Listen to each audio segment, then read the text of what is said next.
I just want you to admire the absolute state that we're living. For the last decade or so, the church was actually replaced by journalists.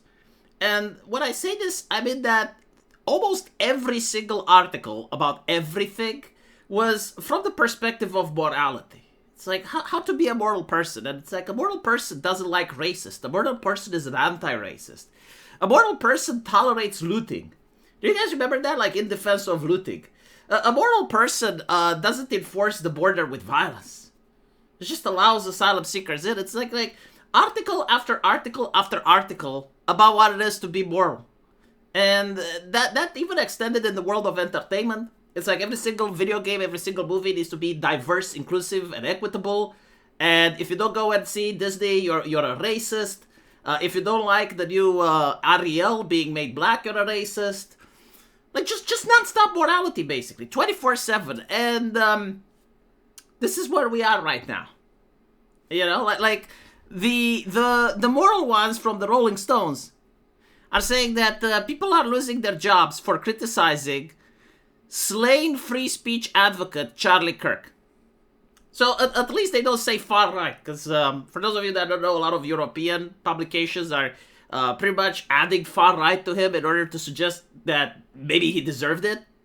You know, because like if he wasn't far right, none of this would happen. So like, this is why you shouldn't be far right, because maybe you'd get assassinated too. I mean, that's the implication that I get.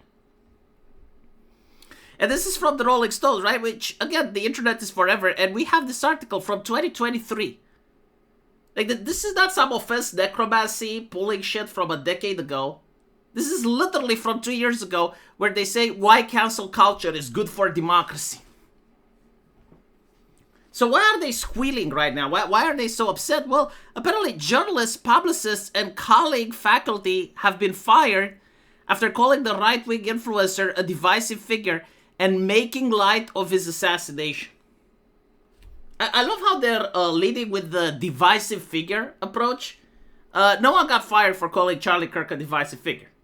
Like, I can call Charlie Kirk a divisive figure because objectively he was, right? Like, left-leaning people apparently were so mentally unhinged due to his presence that they assassinated him. And like, well, one of them did, but the rest were cheering. And then we can see that on Blue Sky. We can see that on Reddit. We can see that with the people being canceled. Right? Like, this is why they were canceled. Because they were from mainstream media publications cheering and glorifying the political violence and terrorism.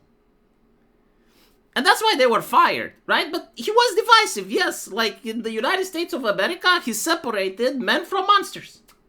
I can't imagine what it's like to know that a little girl was running to her dad, not because the dad was bleeding out, because she didn't understand what was happening, but because she was afraid of the noise, the gunshot, and the public screaming. And apparently that's what took place, right? And knowing that you go on air or you go live and you say, yeah, he deserved it, or that's a good thing that it happened. I heard like even a Romanian journalist, I made a video about it, he said it's a good thing that the daughter was there.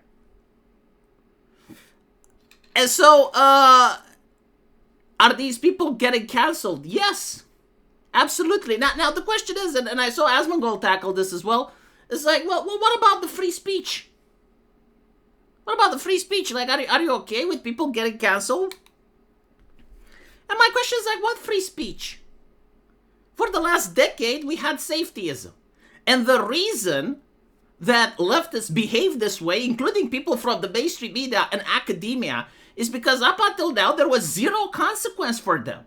They still live as if the internet is in 2010. And there were polls and studies where people were asked, it's like, are you afraid of getting canceled for your opinions?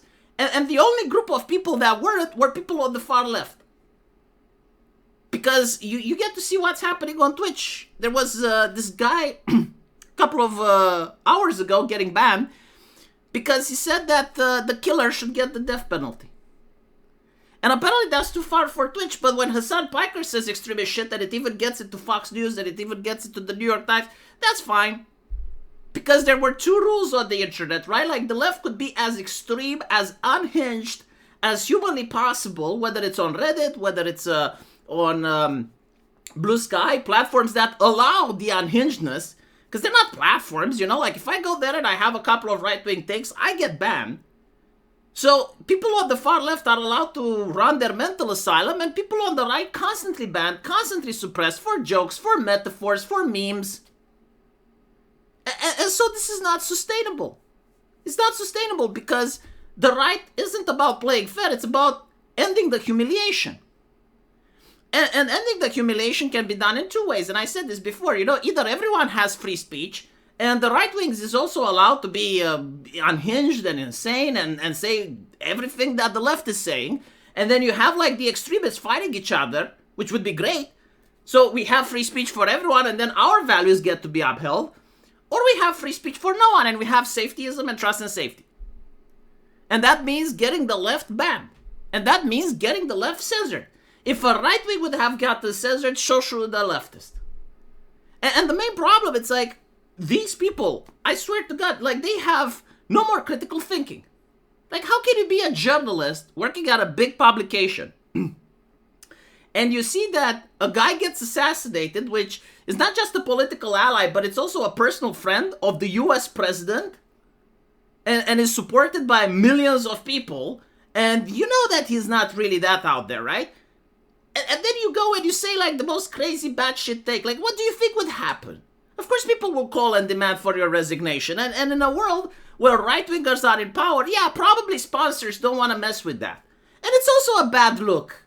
Like, if you're not a complete ideologue, even if you're like an average person, it is a bad look to have a guy shot when his family and daughter is there. Like, most people haven't lost their humanity, right? Unless you go on Blue Sky and you go on Reddit and you just don't understand how the world works.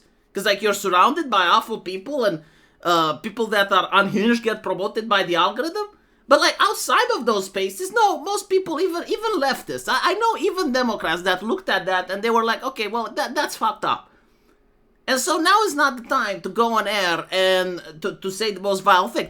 And it's also interesting where the vile people came from, right? Like, you had people in mainstream media, people in academia, and people in the gaming industry. Like that game that I made fun of, the one with the sequel for Ghost of Tsushima, right? Ghost of Yotel. And I said, okay, the woman looks like a man. The game is shit. It's made by shit people. It's an awful game. Don't buy it.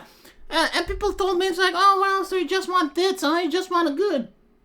Well, turns out that one of the people associated with the production had one of these unhinged takes. Why would I give money to such a person? Why would I fund mental illness? And I guarantee to you the game will be shit as well. People from the voice acting community. People from the anime translation community. It's like, there's no reason, right? Like, all you have to do, even if you didn't like the guy, just shut the fuck up for a week. That's all you gotta do, you know? You can say all the nasty shit, like, if you have some critical thinking and you're like, okay, you're such a vile person, you must say something negative, all you gotta do is wait 2 weeks. But the thing is, they don't know how to play the game. Right-wingers have evolved, and through the censorship, we have thrived, and we now have reached a level of communication where you don't even need to say anything. Like, I can just understand myself with another right-winger from just the looks. You know, just looking at him, he looks at me, and we're on the same page. Meanwhile, leftists don't have any subtlety. They don't know. So, like, they're getting canceled left and right. And they should, by the way. They absolutely should. You know what? Asmongold had it right. Like, they kept saying that leftists are very aggressive, unhinged individuals online. And when they get even the smallest pushback, they act like victims. And if they want to act like victims, well, now it's time to actually play the part of a victim and get canceled.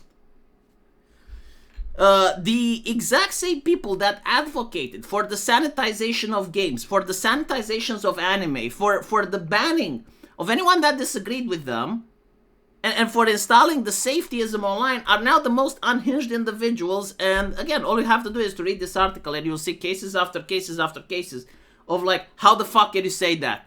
Literally. And normally, I don't care, you know, if everyone had free speech, fine. But we don't. You know, we're in a system that their ideology created, a system of safetyism. So, it is what it is. Let me know what you guys think. And as usual, I will see you in the comment section. Take care.